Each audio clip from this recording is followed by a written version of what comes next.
Dans cette vidéo, je vais te parler du nom de marque, de l'importance du choix de nom de marque. C'est une vidéo qui, à mon sens, est importante parce qu'il y a beaucoup de personnes qui vont bloquer à ce stade-là. Il y a même des sociétés spécialisées dans ce que l'on appelle le naming, c'est-à-dire qu'en fait, elles sont spécialisées pour te trouver un nom de marque qui déchire et je vais te donner mon avis à ce sujet. Alors salut à toi mon cher ami, sois le bienvenu dans cette nouvelle vidéo. Aujourd'hui nous allons parler branding, nous allons parler nom de marque et je vais te donner un petit peu mon avis là-dessus de manière à ce que tu avances plus sereinement. Alors tu sais, comme je te l'ai dit, surtout lorsque tu démarres, et c'est très important de le faire sur Amazon, tu as ce qu'on appelle le private label et tu vas faire, je t'encourage dès le départ à vraiment enregistrer ta marque, à avoir une stratégie de marque privée. C'est juste ta marque en fait, un private label. Bon, tout le monde emploie ça, mais c'est juste que tu as un nom de marque.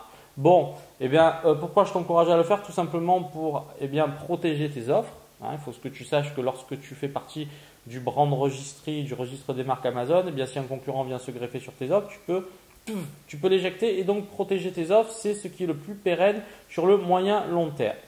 Donc, la seule chose, c'est que lorsque tu démarres, et donc forcément, ça prend du temps d'une part de faire un dépôt de marque, et deuxièmement de la soumettre à Amazon. Moi, si tu veux, là, je suis en train de resoumettre plusieurs marques.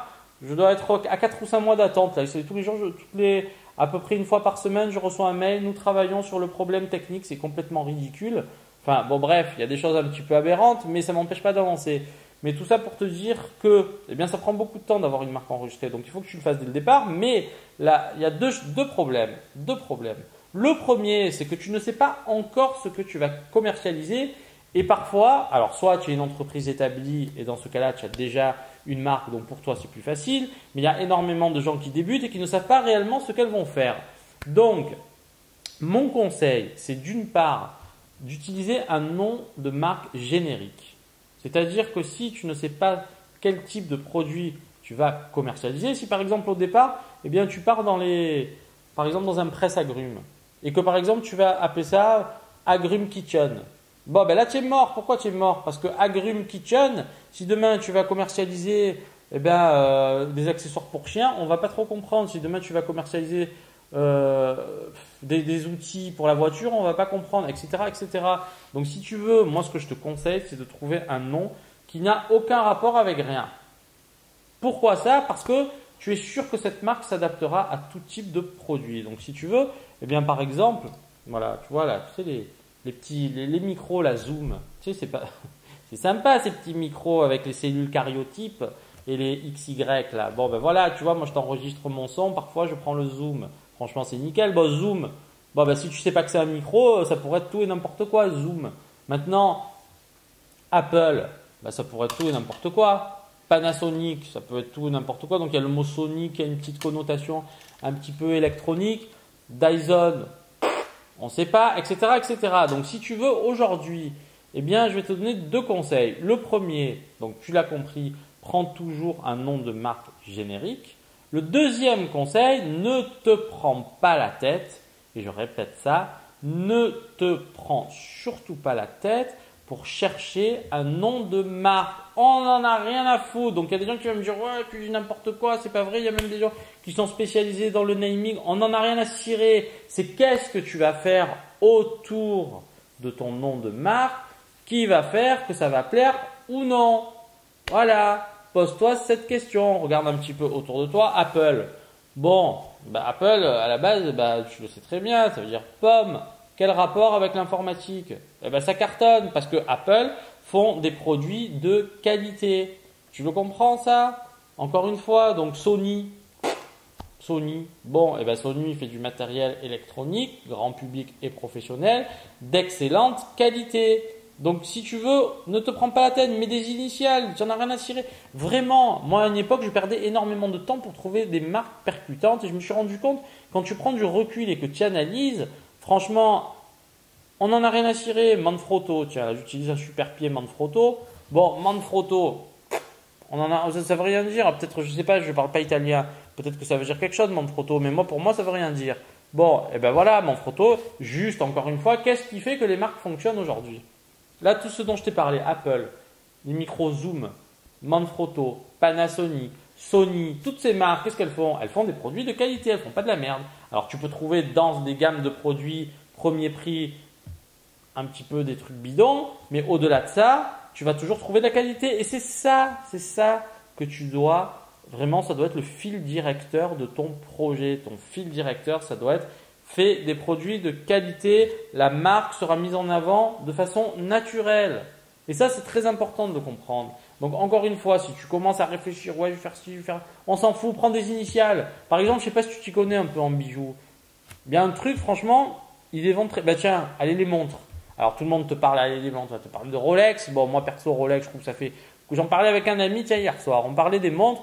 Moi, je trouve que Rolex, ça fait trop cliché. Ça y est, tout le monde a la Rolex, tu as réussi dans la vie. Moi, j'aime pas Rolex. Bon, on en a rien à foutre. Mais est-ce que tu crois, tiens, par exemple, IWC, parce que tu connais IWC, eh ben, va t'acheter. Des fois, il y a des montres IWC qui vous coûtent 15, 20, 30 000 euros. Plus, peut-être, je sais pas, j'aime pas IWC, mais je te donne par exemple, ben, ça veut rien dire IWC. C'est 3, peut-être oui, International Watch, je sais même pas ce que ça veut dire, mais voilà, c'est 3 lettres. On en a rien à cirer. Audemars Piguet. Moi, j'adore Audemars Piguet, par contre, tu vois, super marque. Bon, Vacheron Constantin, Philippe Patek, bon, ben, ils ont mis leur nom. Ok? Ils ont mis leur nom parfois. Ou parfois non. Van der Boet, ça tu connais pas, par exemple, ce genre de montre. Super montre. Bell & Ross, Omega. Je vais pas toutes les faire. Hublot, Zénith. Bon, bref, on en a rien à foutre.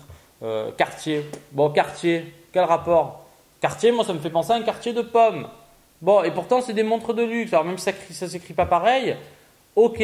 Mais peu importe. Donc, si tu veux, voilà. Encore une fois, si tu ne perds pas du temps sur des choses comme ça. Voilà, c'est ce que je veux te dire dans cette vidéo. Ne perds pas du temps dans des choses comme ça. Moi, si tu veux, quand j'ai fait cette chaîne YouTube, professeur commerce, franchement, j'ai même pas réfléchi. J'ai dit, tiens, allez, professeur commerce. C'est pas le meilleur des noms. C'est pas le meilleur des noms. Mais déjà, bah, franchement, moi, perso, j'en ai rien à foutre. C'est quel contenu je vais mettre en place qui va faire que, tiens, l'essence, Esso, Total, c'est des groupes qui font des milliards. Et bah, franchement. Ça fait rêver, toi, le nom Esso Total? On va te dire, ouais, c'est des corporations, on en a rien à cirer. Donc, si tu veux, si tu ne sais pas, prends des initiales, bim bam boum, tu mets 3-4 têtes, allez, ça y est, et tu avances. Si tu ne sais pas, prends un nom générique. Alors, attention, nom générique, vérifie que ce ne soit pas déjà déposé pour t'éviter différents types de problèmes par la suite. Mais ne perds pas de temps là-dedans. Le message vraiment, c'est que le nom de marque, pour moi, n'a pas trop d'importance. On en a rien à foutre. Il y a des marques qui cartonnent et il y a des marques, elles font un flop. Et ça, tu le vois suffisamment. C'est qu'est-ce que tu fais autour qui fait que ta marque, si tu veux, c'est vraiment toute l'ADN de tes produits qui va faire que ta marque va monter ou alors on va dire que ça, c'est une marque pourrie. Voilà, c'est tout ce qu'il faut retenir. Tout le reste ne te prend pas la tête vraiment. Ce qui te vient par la tête, mais un nom. Il y a des trucs, des entreprises. Tiens, les biscottes Roger. Bon. Ben voilà, je sais pas si tu connaissais, là, quand tu étais petit, là, les biscottes Roger, ça fait pas rêver. Et pourtant, eh ben, peut-être que demain, je connais pas moi, mais peut-être que les biscottes Roger, il y en a de partout. En tout cas, la diffusion est bonne. Donc, encore une fois, on s'en fout complètement. Il y a des bijoux APM Monaco. Voilà, ça c'est des bijoux, ben, ils ouvrent des boutiques un peu partout. Montblanc, on te croit que c'est les crèmes dessert. Ben, il y a aussi, c'est qu'est-ce que tu fais derrière? Louis Vuitton, bon, ben voilà, c'est devenu Louis Vuitton parce qu'ils font des produits de qualité. Mais si Louis Vuitton, il faisait des trucs pourris, ben, tu te dirais, tiens, c'est une marque bidon.